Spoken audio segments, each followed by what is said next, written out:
कान खारो, आज किस्मत से वो दिन आ गया है जिसका वीर बड़ी बेताबी से इंतजार किया करते थे। आज दुश्मन को बतला दो कि योद्धा किस तरह जंजूनी में अपने आप को बलिदान किया करते हैं। और ये तुम सबको साबित करना होगा कि तुम लंका के पूरे वफादार हो।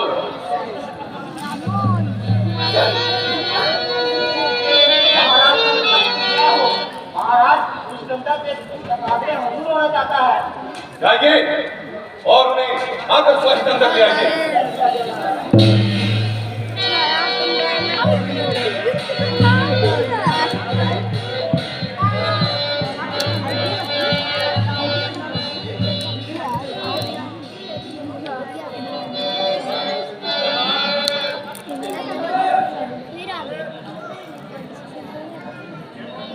क्या किस्किंदा राज की ओर से तुम ही आए हो? कहो क्या पैगाम लाए हो? यदि कोई शर्त न हो अपना नाम और पता बता दीजिए। मैं वानर राज स्वर्गवासी महाराज वाली का पुत्र और अंगद मेरा नाम है। श्री रामचंद्र जी की ओर से आपके लिए खास पैगाम है। मेरे मित्र वाली के प्रसंग उधर से मत है। ये आपके हाँ महाराज, आपकी मेहरबानी है। दरअसल मैंने तुम्हारी शक्ल देर से पहचानी है, मगर मुझे इस बात की हैरानी है कि तुमने ये दलील बेशक करने की क्यों ठानी है। आप मुझे दलील कहे या रहे, मैं कब बुरा मानता हूँ, लेकिन आपको आगाह कर देना अपना फर्ज जानता हूँ, क्योंकि आपके और पिताजी के न केवल गहरे ताल्लुकात रह चुके हैं, बल्कि आप एक दूसरे के मेहरबान भी रह चुके हैं। और जहाँ तक है याद है, आपको चर्चा कह दे मैं बात सुनना समय नहीं है जो मैं तेरे कसूर की बातें सुनूं। तुम अपना मतलब भी बयां करते हो क्या यूं बातों का खींचातान करते हो? मुझे श्री रामचंद्र जी ने आपके पास इसलिए भेजा है कि आप अब भी इस तरह की खून रेजी से और व्यर्थी लाखों लोगों का खून न बहाए, क्योंकि इस लड़ाई से सख्त संताप होगा और लाखों लोगों का खून का आपकी गर्दन पर पाप होगा। इसलिए आप इस अहंकार को जाने दीजिए और सीता जी को खुद जाकर उनके पास पहुंचा दीजिए और क्षमा मांगिए। मैं आपको विश्वास दिलाता हूँ कि यदि आप आइंदा के लिए अपने दिल को साफ कर लेंगे तो ये अपने कसूर अवश्य ही माफ कर देंगे। आपके इत्मीनान के लिए मैं इस बात का जिम्मा लेता हूँ कि आप एक बार हाँ कीजिए, मैं उनकी ओर से माफी का वचन देता हूँ। वो बदलुगाम, अपनी जुबान को थाम, क्यों तुम्हें टकपक लगाई है? कभी तुझे कहीं मौत को यहाँ नहीं खींचाई है? अरे बेशरम, या तेरे जैसे लड़ाकों जो अभी जिंदों में शुमार है, तो अपने बाप के कातलों से बदला लेना तो दरकिनार, उल्टा उन्हीं का वफादार है। अरे बेशरम, तेरे जीने पर तो जिंदा है, मेरे जैसे टपूस है तो बादी पुत्रहीन ही मर जाता, उसकी आत्मा को इतना दुख न था। हाँ सुन, अगर तेरे जैसा बादी मेरे खानदान में होता तब तक वो कब तक दूसरे जहान में होता। तो आपका वक्त बेटे की आंखों के सामने होगा और बेटा खड़ा तमाशा देखता रहे। क्यों बात? अरे नलायक, बेशर्म, जिस खून में पैदा तेरे जैसा ख्याल हो, बाप के कातलों का अफसोस तो उसे अपनी शर्मों के रखता बिल्कुल भी ना ख्याल हो। ऐसा कुल क्यों कर दुनिया में भाई स्त्री के वास्ते भाई की जिसने जान ली वो बेहया पुलिस की कातिल जान ली। मानी रावण, आज तो मेरा कसूर नहीं, बल्कि ईश्वर को अब इस फूल को दुनिया में रखना ही मंजूर नहीं। दरअसल उन्हीं के काल चक्र ने तेरी बुद्धि पर पता डाल रखा है और सोच विचार का मादा तेरे अंदर से शोक है मेरा यहाँ आना ही बेफायदा हुआ। वक्त है अपनी समझ जा क्यों आज का शायदा हुआ। तेरी ही बातों से ख्याल तेरा बेकायदा हुआ, क्या शराब के कुल में निवेला हुआ। आप अपनी सोचिए, क्या फिक्र मेरे आपकी होने वाली है वही हालत है हजरत आपकी। नहीं ताकत थी जो तुम्हें, तुम मेरे पास आ जाता, मैं तेरे बाप का बदला लेके निकलाता। ये पीछे से फिक्र करना, मुझे बदला दिलाने की कोई तजवीज कर तू पहले अपनी जान बचाने की। अकल की बात कर रहा है, ये तेरी हिमाकत है, ब्राह्मण से युद्ध करने की भला किसी में अगर इतना तकब्बर, जहाँ इतना पानी है, तेरे से आला हो गुजरे ना बाकी कुछ कहानी है। अरे हट, दूर हो जा, क्यों मुफ्त में कान खाए हैं? वे तेरे जैसे बच्चे को लाखों खाए होंगे कभी शायद, देर जिस दिन आप आपे में, मगर अब तो अकल मारी गई आकर बुढ़ापे में। दुआ करो बताएं, क्यों तुझे पकड़ रही है? क्या किसी बेअकल ने तुझे कोई अकल भी सिखाई है? अकल होती तो फिर क्या था, अकल का ही तो रोना है, बदौलत इस अकल के खा के श्रीलंका ने होना है। अरे नालायक, क्या तुझे किसी ने कोई अच्छी बात भी सिखाई है? क्या यही पशुओं में रहकर उम्र गवाई है? हाँ, याद आया, कौन सिखाए और कौन बढ़ाए?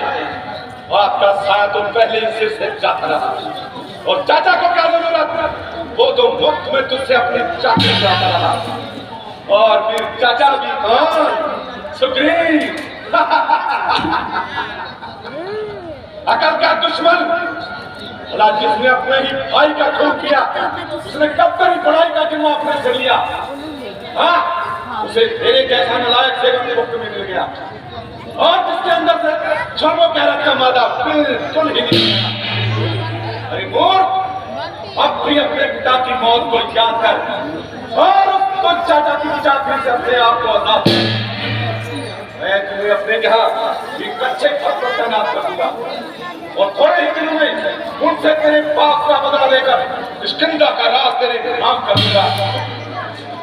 अगर कोई सी जंग में तेरा काम तमाम हो जाएगा, अगर कहीं गलती से बच भी गया तो सोने सारी उम्र के लिए सुग्रीव का गुलाम हो गया।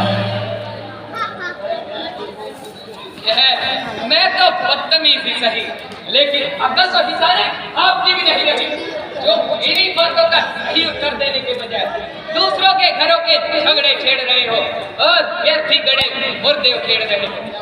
मेरे बाप ने जैसा किया वैसा फल पा लिया। मेरे लिए बाप और चाचा एक समान है, इसलिए चाचा की सेवकी करने में भला मेरा क्या अपमान है।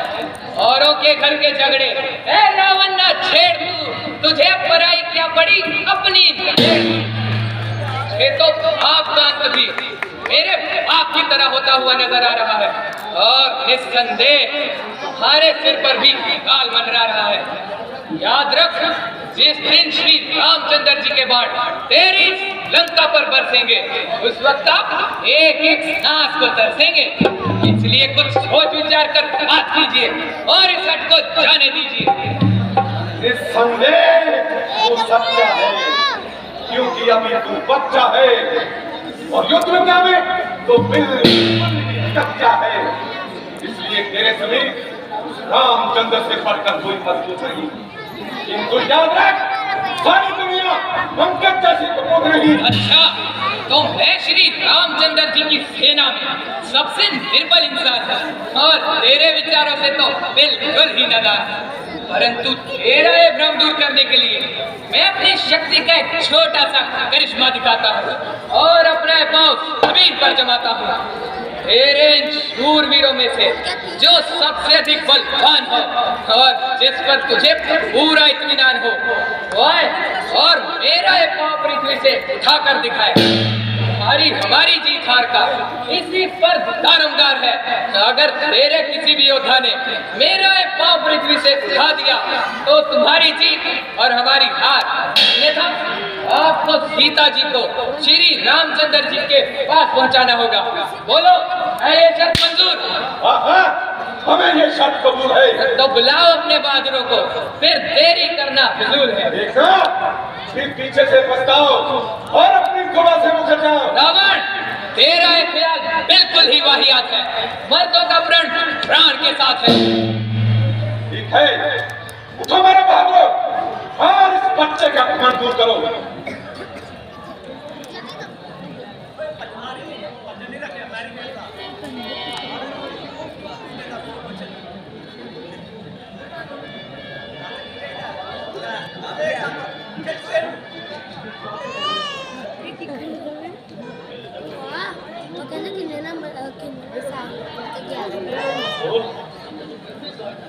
जमीन में काट रखा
मैं देखूंगा कि जून में कब लगता है मैच बता है।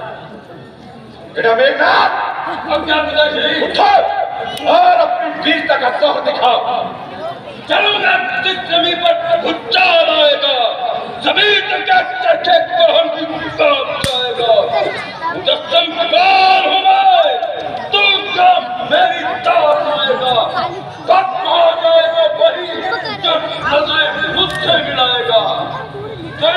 की चक्कर में कई चक्कर खिला दूंगा, बात चीज का तत्व ला दूंगा।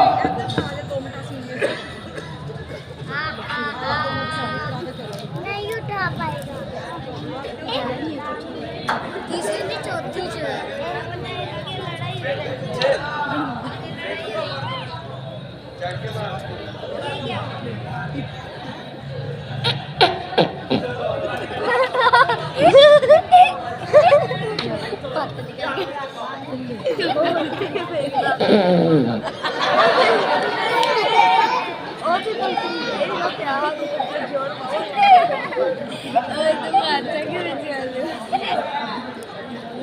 देखूंगा तू युद्ध भूमि में कितनी देर पांव जमाएगा।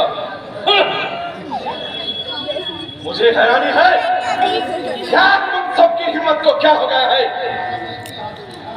क्या तुम सब में एक भी बहादुर ऐसा नहीं जो इस बच्चे का पाप ला सके? खड़ा है सामने अंगद, भ्रम अपना डाले तू। रहा हो बाकी कोई तो उसको भी बुला ले तू। अभी है वक्त, लंका को तबाही से बचा ले तू। शर्म की चाहे अपनी प्रण अपना न पाले तू। न फिर ये वक्त मिलने का, गर इस वक्त चुकेगा। पलक आंसू बहाएगा, जमाना मुंह पे थूकेगा। कौन क्यों कैंची की तरफ जुबान चला रहा है? हर मामूली से इस बात के लिए मैं आपसे निकला जा रहा है। मैं अभी तेरा ये मन तोड़ूंगा और तेरा ये पांव तक चीज क्या तुझे संसार से उठाकर छोड़ूंगा। बस नहीं दीजिए, इस प्रकार ये मामला आप नहीं हो सकता और मेरे पांव पकड़ने से आपका ये कसूर माफ नहीं हो सकता।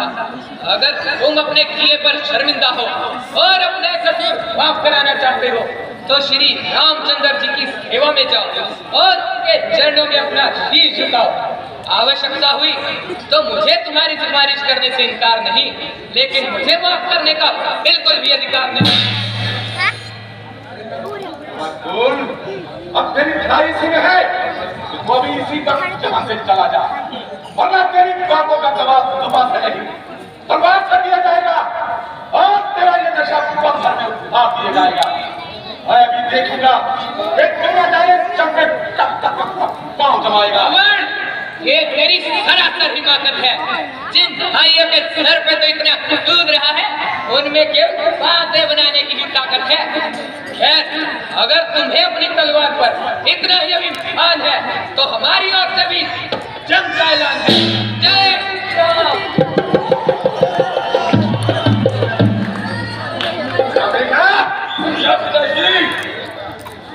मेरे ख्याल में रामचंद्र हमसे डरता है, इसलिए बार बार दूध भेजता है, दोस्ती की प्रार्थना करता है। लेकिन यहाँ भी कौन सी मौन की नाक है जो जल्दी से मुड़ जाएगी। अब तो उसे चढ़ाई करने का मजा मैं भी दिखाऊंगा और उसको दो हाथ दिखाऊंगा। ऐसे लंका में आते रहेंगे वो यहाँ से हरगिज जिंदा नहीं जा पाएंगे। क्या हुआ मगध का भाव नहीं उठाया जा सका, लेकिन मुझे तो बल लगाने का पूरा समय नहीं मिला।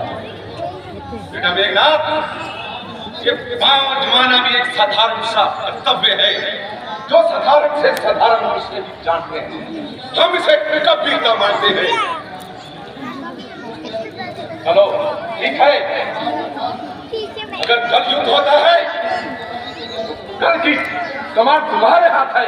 जैसे आगे पिताश्री, पिताजी जय शंकर।